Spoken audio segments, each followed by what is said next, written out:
Mayong gabi Metro Bacolod, mayong gabi kabugusan nga Western Visayas. Welcome sa pagpangalagad sang Aksyon Balita Evening Edition karon nga adlaw Biyernes, Setyembre 23, 2022. Makita kita live sa among official Facebook page kag sa YouTube channel ang Aksyon Radyo Bacolod kag mabatian pa sa www.aksyonradyobacolod.com.ph. Ang inyong balita Aksyon and Defensor Lisay. Kagkaroon sa aton mga headliners, una sa mga balita lokal. Barangay Mansilingan, may mga tikang na bato kolera. Pagpaiso sa barangay kag SK election sa ginalantaw nga may bintaha kag disbintaha. Sa mga nagapanguna nga balita national, Presidente Marcos kag Japan Prime Minister Kishida magaistoryahan ay dugang angot sa isyu sa South China Sea. Samtang pulisa angot sa pagpanubo sa balayran sang luyag magnegosyo sa Pilipinas ipatuman sang gobyerno. Detalye sa aton mga nagapanguna nga balita lokal pagkatapos lamang sa mga ini. Pag champion ang ginamit mo, may pagkakataon kang maging milyonaryo.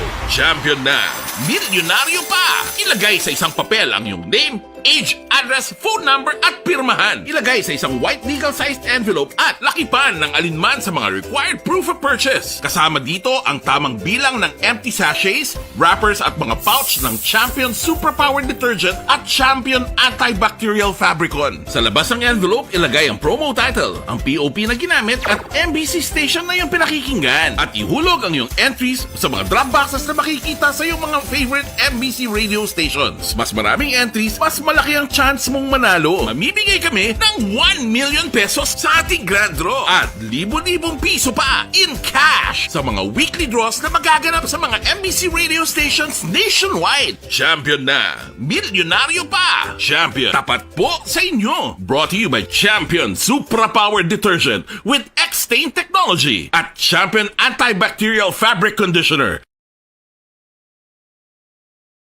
Hi, ako si Boy Duran, kaya I've been with Action Radio for almost mga 27 years. I'm Action Artay Kupon, the anchorman of Action Hotline program.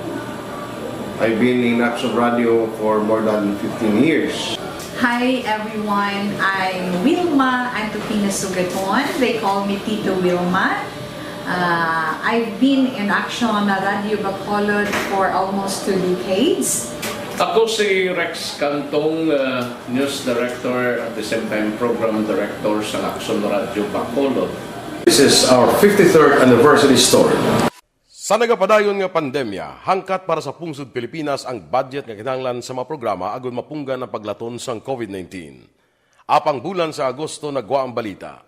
Si Castillo gidmani ang napatay ni katingadamo sa mga pasunib. Anong narabutan sa investigasyon, Sir Man? Siyod binaluhan ay tiro sa mga katapusang PNP kag PNP. Klaro ning ang misencounter gid ni. Apat ka mga persona na patay sa naglutad nga shootout sa tunga sang Puerte nga ability. Kasaysayan nga gipadala sang atong mga tagpalamati sa matag adlaw nga pagpangabuhi. Suno sa ila abilidad kag kun anuman nga mga diskarte nga mabuhi, maayo man o kun hindi. Ang tawo may abilidad. Kung imo inisaksihan kag panilagan ang ability, duna kag yara nga daan sa halos tanan. Kung anuman ang imo abilidad o kun diskarte sa kabuhi, magpamati sini nga palatuntunan kay mahimo ang imo abilidad kag diskarte, hindi na makapaayo sa sinuman kag ini halit na nga imo pagahinulsulan. Puwerte nga ability kada hapon pagkatapos ng drama Timbangan sang Katarungan.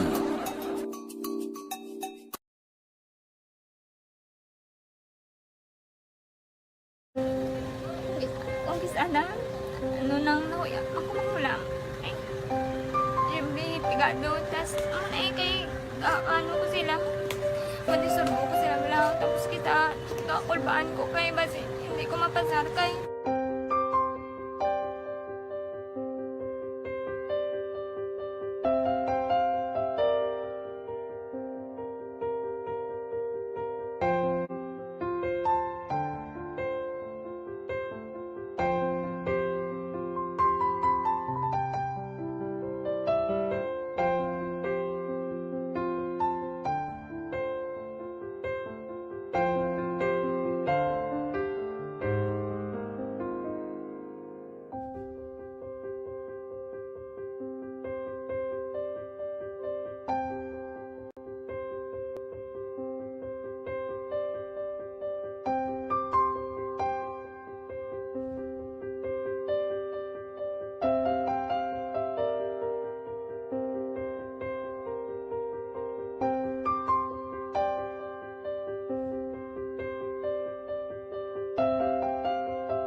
Sa kaalam yaya, garantisado gi ko 100%.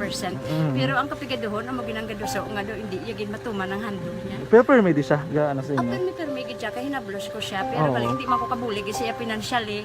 Tisa mo na lang nga paagi, kagisa, kung kisa ang bibi, kung magdunganay kami sa motor sa complete, gamay lang nga bagay. Mo lang. Gahulam sa kano sa imo cellphone, sa imo Nahulam sa cellphone ko, pero kung kisa, hindi ko mamapulam. Kami hinablos man ko ba online man. Oo. Ikinanglan niya man ang cellphone, kisa ga complex sila nga duwa. But so, ikaw nagpadala sang message Oo, para sa ano. nagpadala sang Kasi wala message. man siya magamit, no? Mm. Pero sang last time, ginabantayan nyo gidman ang result na.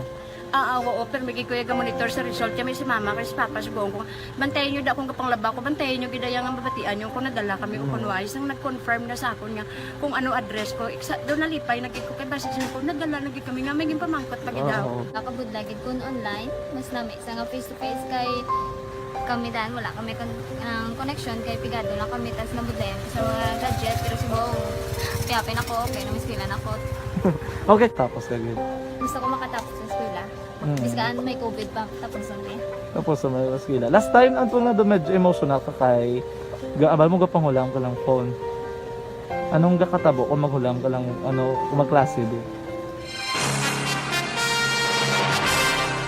Kag sa detalye sa aton mga nagapanguna nga balita lokal. Ginbubuan sa barangay Mansilingan sang tubig nga may chlorine ang 5 ka mga bomba sa Purok Laurel sa nasambit nga barangay kahapon nga adlaw bilang kabahin sang decontamination kag tikang kontra cholera. Suno kay Kapitan Rodolfo Pico, may dugang nga kapin 3-4 pa ka mga bomba sa parehas ka purok ang ginpaidaluman sa decontamination. Sa nahibaluan, residente sa Purok Laurel, ang 37 anyos nga babae nga una nagpositibo sa cholera pero naka-recover na. Ginpahayag ni Pico nga hindi pa karon maistablisar kung gikan sa tubig sa bomba sa lugar ang kabangdanan sa pagpositibo sa babae sa cholera. Sa impormasyon ni Pico, mayara sang kahiwatan sa lugar kag pagkaligad sang 2 ka adlaw. Wala na gininit ang pagkaon kag dito naglain ang pamatyag sang babae. Apang sunod sa kapitan, nagkuha na ang otoridad sang sample sa tubig sa 4 ka mga bomba kag 1 ka motor pump kag karon ginahulat pa ang resulta sa laboratory. Sang kahapon, nagpatigayon kami sang decontamination. Bale, ang mga artisan wells to sa sinang area, ginpamutangan namon sa mga chlorine kapon sa Purok Laurel, Bakyas Purok Laurel. No? Ang kabahin sang pagpahayag sa kapitan sa Barangay Mansilingan, si punong Barangay Rodolfo Pico. Pagpatigayon sa Provincial Health Summit ang Negros Occidental sa Nobyembre 24, agud preparahan ang implementasyon sa Universal Healthcare Program sa Gobyerno Nasyonal. Sunog kay Provincial Health Officer Dr. Ernal Tumimbang, isa ini sa mga gintalakay sa sinapol nga ginpatigayon subong adlaw. Dugang pa ni Tumimbang nga base sa plano, dapat nga ma-fully implement na ang mga programa sa 2023.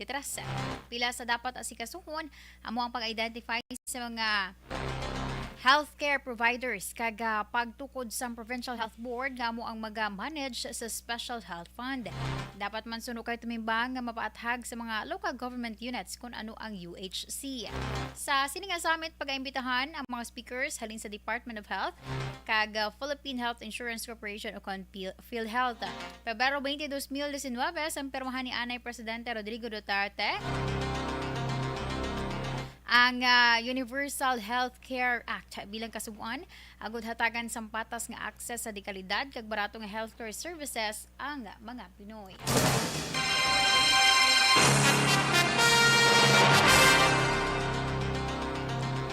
Nagpahamtang na sang medical technologist o kung medtex ang local government sang syudad sa Bacolod sila International Airport. Sunod ka Provincial Health Officer Dr. Ernal Tumimbang, awahin ini sa patuman nga Unified Disaster Response kag Travel Protocol sang Negros Occidental kag Bacolod ilabi na sa ginapaabot nga pagdagsa sa mga bisita para sa Mascara Festival. Dugang pa ni Tumimbang, ginaplanuhan man sa gobyerno provincial ang pagpahamtang sang mga medtech sa Bredco Port agud magbulig sa personal sang syudad sa pag-implementar sang travel protocol.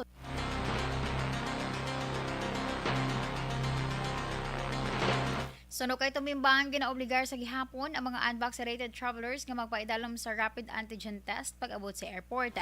Apang iyaging klaro nga wala naman sa problema kung fully vaccinated kag wala sa ginabatsyag nga sintomas ang traveler.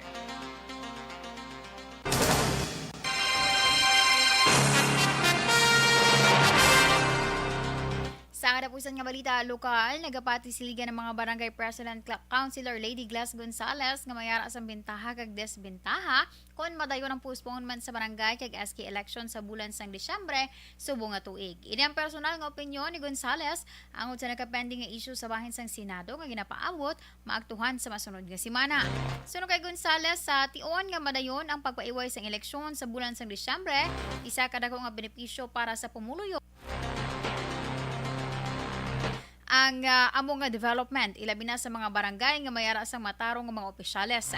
Samtang mga disbentahan naman sa pumuluyo ang ini nga sitwasyon kung ang ilang nga mga lidera sa barangay kag SK ang wala nagatrabaho sang ila obligasyon.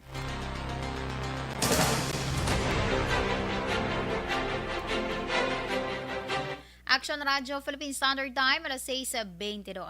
Sandon Plus Gold isa ka food supplement cup.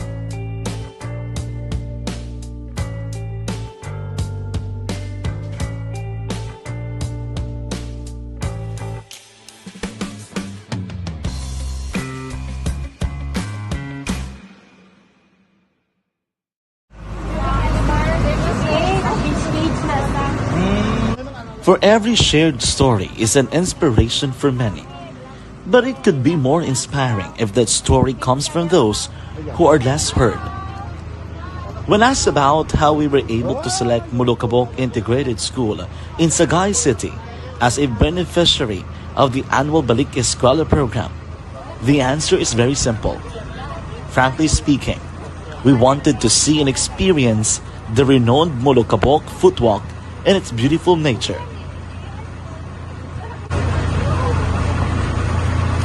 Upon entering the school, we were welcomed by beautiful smiles and warm hearts, silently expressing their gratitudes. At the venue, learners and teachers who are working hand in hand for a better future are excited to enjoy and participate. Parents are also lining up to avail free medical checkup and medicines.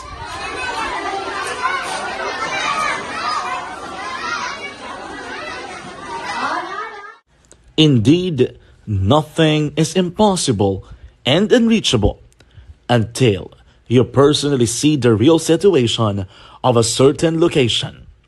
The 30-minute boat ride seems to be a few distance walk because of the satisfaction and fulfillment we have in our hearts. Behind the awesome facade is a totally different story. An island community which cannot easily be reached by humanitarian services because of its far location.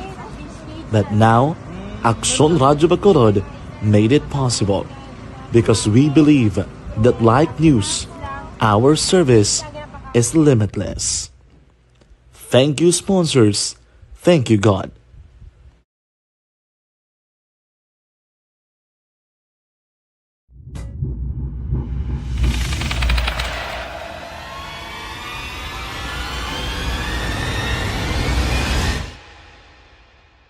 Umbra! Umbra! Mga misteryo, katingalahan, pantasya, kagkatanagaan sa likod sang mga langit. Mga kasaysayan sa dupa, subong kag mahimo sa palabuto, katulad sa mga Pinoy legendary story. Aswang, manananggal, amaranhi, tiktik, tayho, kamang-kama, kag mga duwende, Maria Makining kag bruha sa kuweba, magkapala nindog balahibo kag makahaladlo, makasilig ni nga mga kasaysayan katulad sang ginsudlan sang malain nga espiritu kag demonyo, kondinado, reincarnation, kag iban pa nga mga kasaysayan nga makapanganga samtang amat-amat nga tukibon ang mga ginsuguran tugtog sa katapusan. Mabatian kada aga pagkatapos ng drama Barangay 684.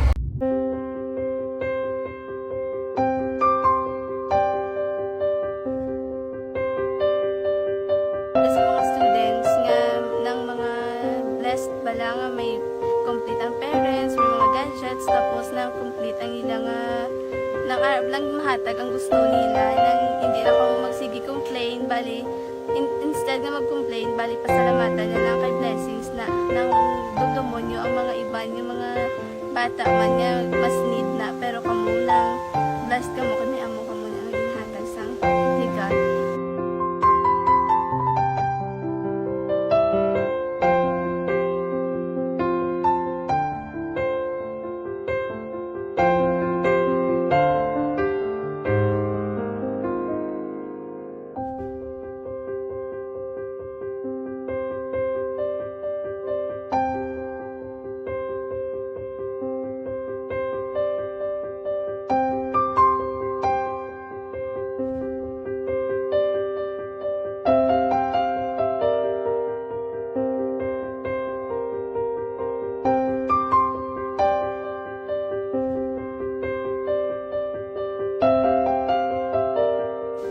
Kuan sa nga mga ayo sa ginubakal silpon kay ini ko pasensya na diri ang atong income kulang gid sa atong ginagawi man at sige lang pang kay basta kaluyan mangita kan ta ideya nga makasilpon mo ko di ko sing ihi nabatian ang sa Aksyon Radio kay Tita Wilma nga pwede makatry magpadala sa ilang kasaysayan sa kabuhi sa parte sa pag-eskwela subong pandemic.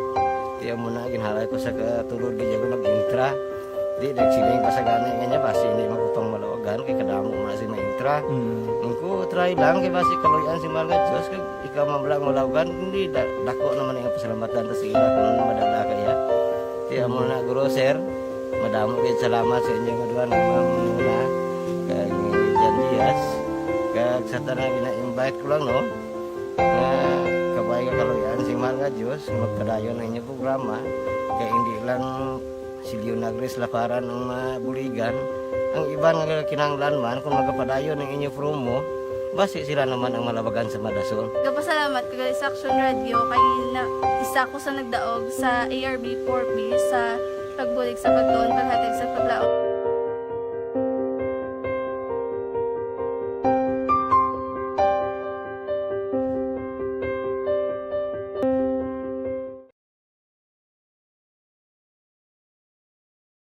Aksyon Radio! Sa maulamang nga panahon, mga lamok nagadamo. Kagdala sini ang pila ka mga masakit kaangay sang dengue. Yari ang pila ka mga pamaagi nga dapat himuon para malikawan ang dengue. 5S agud malikawan ng dengue.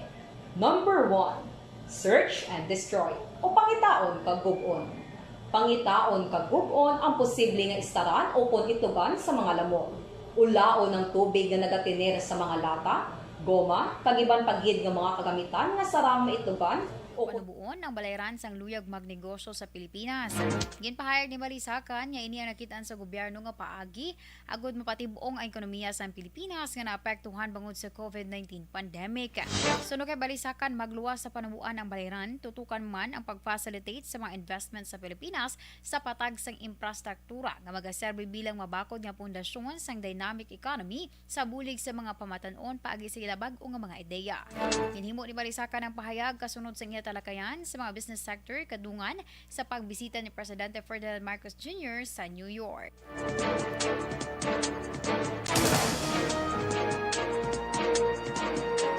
Ginanunsyo ni Press Secretary Trixie Cruz Angeles ang plano ng Presidente Ferdinand Marcos Jr. kag Japan Prime Minister Fumio Kishida nga mag-istoryahanay dugang angod sa maritime issue sa South China Sea.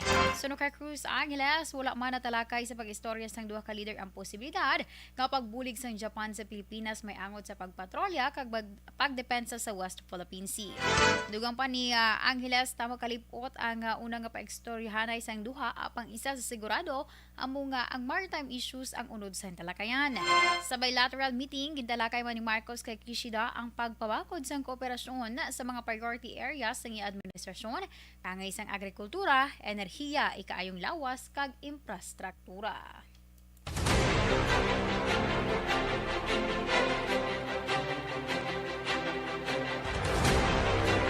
Action Radio Philippine Standard Time, alas 6:31.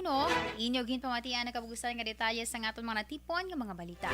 Diri lamang sa Action Balita Evening Edition, karon nga adlaw Biyernes, Setyembre 23, tuig 2022. Sa liwat ang inyong tagbalita, Action and Defensor Lisay. Una sa balita, una sa Action, sa Bacolod, Action Radio.